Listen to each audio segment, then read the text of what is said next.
Hi Maggie, how you feeling? Hi, good. How are you? All right, so you're here for your annual physical. I was going over some of your things. You had some blood tests done. They look pretty good. I'm glad that you got them done. There's some minor issues with your cholesterol. We'll talk about that later. Any problems at all that you want to discuss with me? No, I'm just feeling okay. Okay. You've had some rheumatoid arthritis issues, but that's in check, I guess. Staying under control. Okay, yeah. You've gone through menopause, and that's all done, right? Yes. And you've had your yearly mammograms and your bone mineral density test. They all look pretty good. Are you having any problems with your vision or hearing at all? No.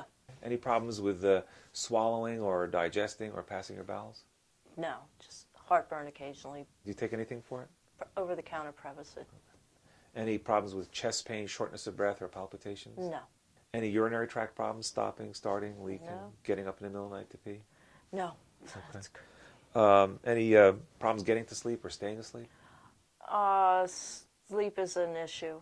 I'm working night shifts, so it's very fragmented. Obviously noticed you're a nurse. You work at the nursing home. Correct. Yeah. Well, what are your sleep times? Probably 10 in the morning till 2 to 3 o'clock in the afternoon. So tell me about your actual work shift. When does it start and when does it end?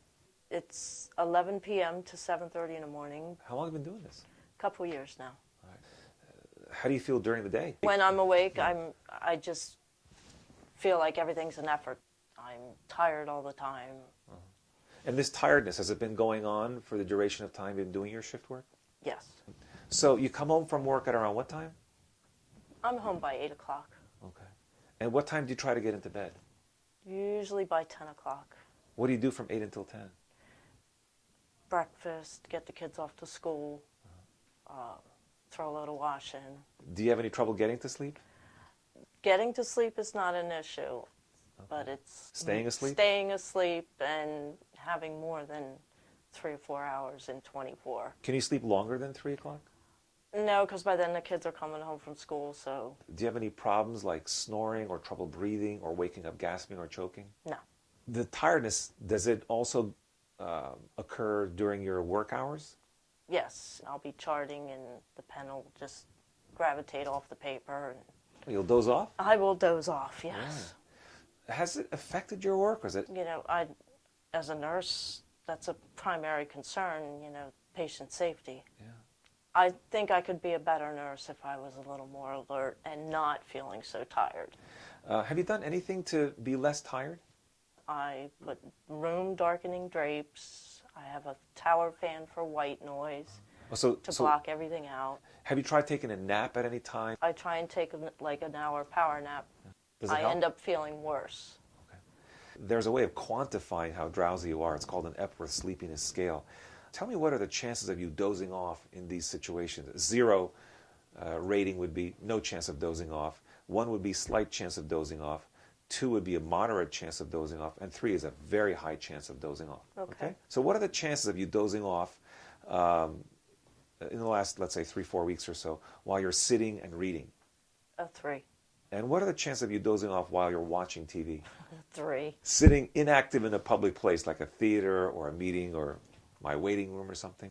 2 to 3. Let's give it a 2. As a passenger in a car for an hour without a break? Oh, that's definitely a 3.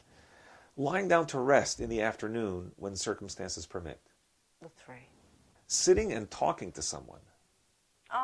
I would say a 1. Sitting quietly after lunch without any alcohol, of course? Probably a 2. 2. And in a car while you're driving, while stopped in traffic or at a stoplight? If I would leave the heat on my car, it Okay. would be a 3. Geez, your Epworth is at least at 20. And normal is 10 or less. That means that you are really, really drowsy. You're right, you're tired. The thing is, Maggie, this is a condition which we call shift work disorder. And that's the most likely problem that's going on with you.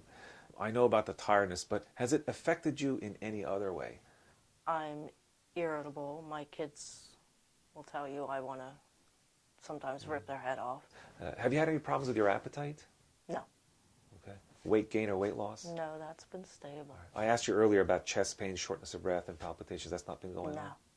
But like I said, it's quite clear that you have shift work disorder, which is kind of a man-made problem, meaning that because you had elected to work when your brain wants you to sleep, and you're trying to sleep when your brain wants you to be awake, this is the set of symptoms that you've developed. It's a dyssynchrony of your brain clock with the clock on the wall. You're experiencing the problems that we normally do see with shift work, which is either daytime drowsiness, which you obviously do have, and sometimes trouble with sleep, insomnia.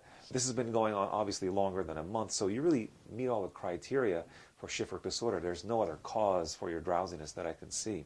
The easiest and simplest thing to do is to ask you to get off your shift and go back to your regular shift. Can you do that? No, I wish I could.